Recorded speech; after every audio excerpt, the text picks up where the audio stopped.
Welcome back. As the U.S. President-elect Barack Obama works to put together his new team for the White House, the American media are also looking to make their own transition to a post-George W. Bush era. But what will the new American administration mean for aggressively pro-Bush media, like the Rupert Murdoch-owned Fox News and Wall Street Journal? Murdoch and his huge news corporation have the power to help make presidents and prime ministers. But having endorsed the Republicans, how will they adapt to the new Democratic reality? And what will the Obama effect be on Rupert Murdoch's media empire? It was an election victory that for many a media moment inspired a politically divided country. Change has come to America. A rare case of many voices across the media spectrum actually agreeing.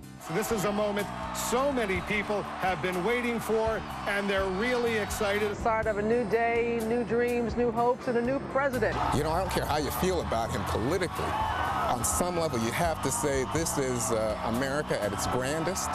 But there were voices that went against that prevailing mood, and one of them cannot be easily ignored. It belongs to a septuagenarian, Australian-born, naturalized American businessman whose name has come to symbolize media power, Rupert Murdoch. This is Murdoch on Barack Obama just before the election. I worry that his instincts and his feelings and his experience will take us in a different and dangerous direction. Why does the opinion of one man matter? Because he is the single largest media proprietor in the world. The portfolio of Murdoch's mighty News Corp includes film studios, internet giants, some of the most influential newspaper titles in the world, TV networks across the Americas, Europe, Australia, and Asia, including the most watched 24-hour news channel in the U.S., the unapologetically pro-Republican, pro-Bush administration Fox News. I think Mr. Murdoch's not going to feel very good about Obama, because Obama obviously doesn't like him and doesn't like his operation. And for all the sweetness and light, I think most people think that Mr. Obama is a very tough character indeed. Rupert Murdoch has a history of supporting conservative politicians, up to a point. He and his right-wing tabloid The Sun were credited with helping the British Conservative Party win an election in 1992. However, 5 years later, Murdoch and The Sun switched their allegiance to Labour Party leader Tony Blair.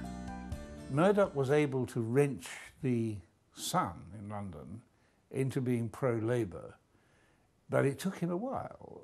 First of all, he had to be sure that Tony Blair was going to win.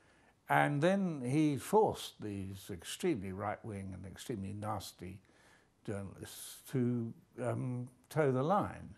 And of course, it worked up to a point. He does not like backing losers. He's primarily dedicated to his own interests, his own empire, his own media empire. And if he has to tilt somewhat to the left, that's okay by him, I think. He will befriend a politician, but always foremost is his agenda to make more money, to expand his empire, and as he's done very successfully in the United States, make sure that politicians change legislation in order to allow his media consolidation to grow and grow and grow. And while he had misgivings about Barack Obama on the eve of the election, back in May of this year, it looked like Rupert Murdoch was leaning Obama's way.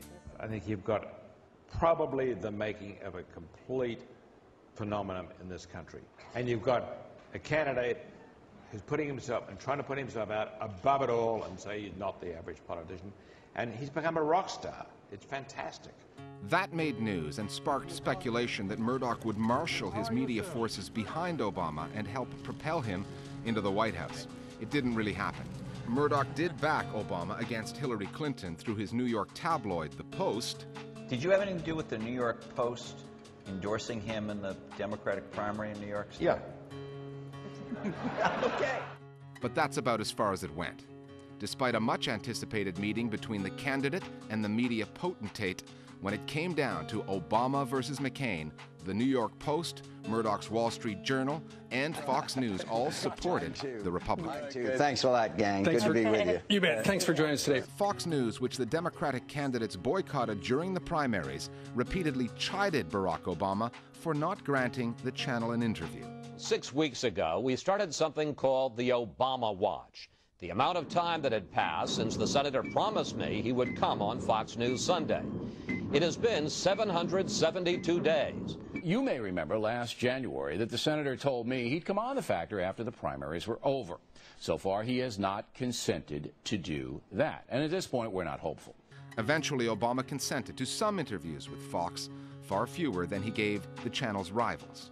Senator Obama, welcome to Fox News Sunday. Thank you for having me. Long time no see. I think that there was a sort of undercurrent attempt to sort of court the Obama campaign. There was definitely a sense that perhaps there was a détente being reached, but in the latter stages of this campaign, there was then this sudden shift where Obama and his surrogates really came hard at Fox News.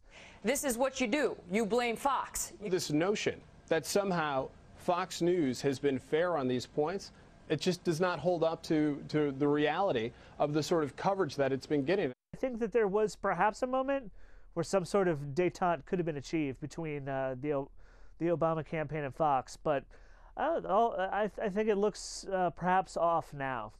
But this isn't the first time that Rupert Murdoch's mostly conservative media empire has found itself out of step with electorates. In some ways, life in opposition to Obama will suit Fox News and its owner. Recent history has shown us that a conservative media in opposition does just fine. They have their grievances, they air them repeatedly, and now the political system offers them more targets than they had before. So I think Fox News Channel will do exactly what Fox News Channel always does. They were birthed, after all, in the Clinton years, and they seem to do just fine.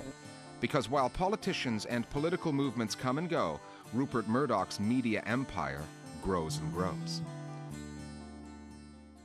More Global Village Voices now on the future of the Murdoch media empire. Fox News has been making grand statements about what a wonderful historic time this is for our country, but it's clear they're just lying in wait, ready to pounce on something the moment Obama makes some kind of a misstep or something they perceive as a misstep that they could use against him. But Obama is not Bill Clinton, and I think our country has too many serious issues to be captivated by another kind of Monica Lewinsky scandal. So whether or not Fox News will find something to hang its anti-democratic with a big D hat on in the future is an open question, and one that I think will be interesting to follow. For democracy to function properly, voters have to be able to cast an informed vote. The problem I have with Rupert Murdoch is that he uses his media as a propaganda tool to support the politicians who will back policies that will advance his business interests, and to undermine politicians who won't back those policies or who are actively hostile to them.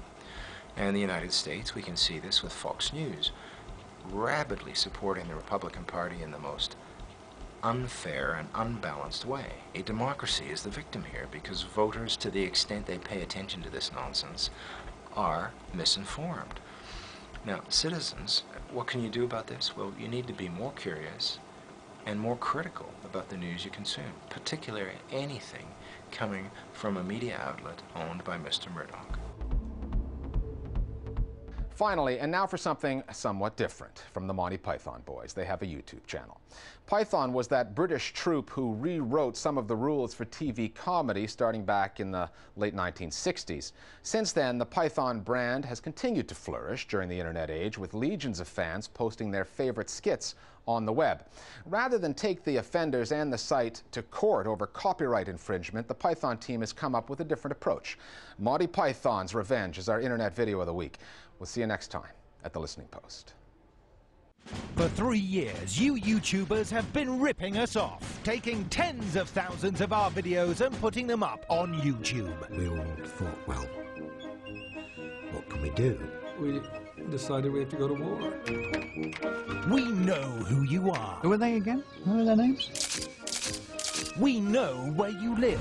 And somebody might get hurt. We could come after you in ways too horrible to mention.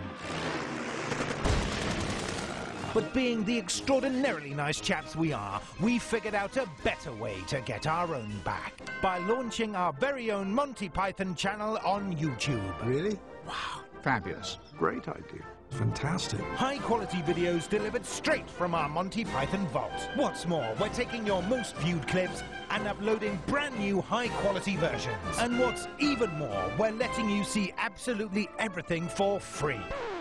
What? I didn't know it. I doubt it. Are you insane? We want you to click on the links and buy our movies and TV shows. Now I get it.